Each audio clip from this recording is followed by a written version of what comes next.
It was a hot, muggy day.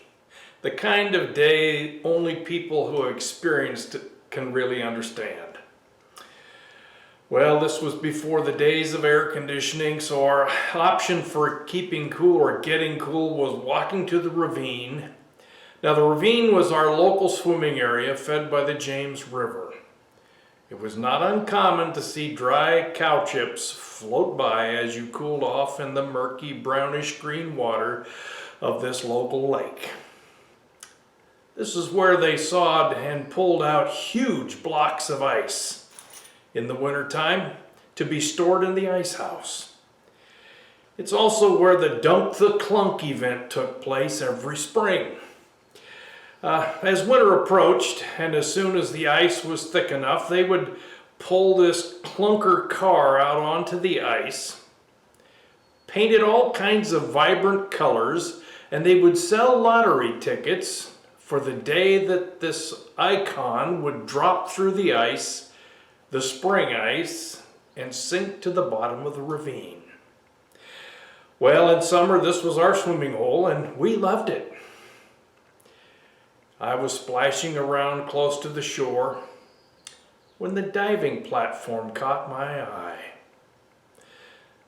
They were having so much fun over there that I just finally worked up the courage to swim toward it. I'd never learned to swim, but how hard could it be? I began to flail my arms and legs the way I had seen others do it, and it was working. As I passed the halfway point, a stabbing pain racked my left side. As a result, I grabbed my side and began to sink. Then panic sunk in. I started inhaling water instead of air. I could see light above me, but I couldn't reach it. Then suddenly, a hand grabbed me,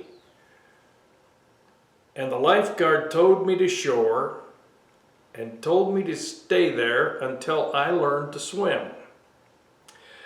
The very next day, that same lifeguard did not see the young boy do exactly what I had done, and he drowned in that very spot. There have been many times in my life when someone has rescued me from calamity. Usually it was my own making. Each of them had made it possible for me to rescue others. That irritated lifeguard probably didn't even remember the life-changing event that I remember so vividly.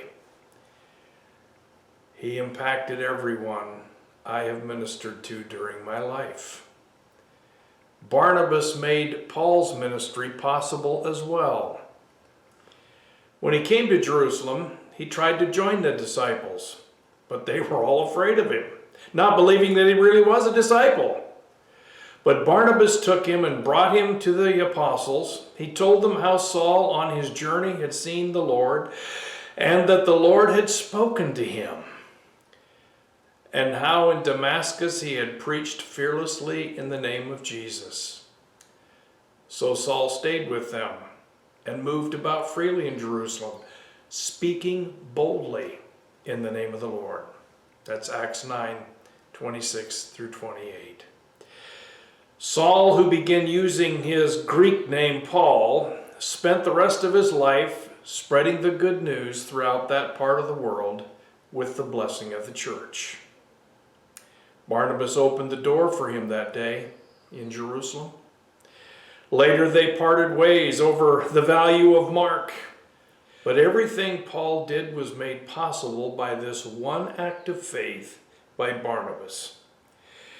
We should never underestimate what the little acts of faith do for the kingdom as we support each other. Have a wonderful day. Bye-bye.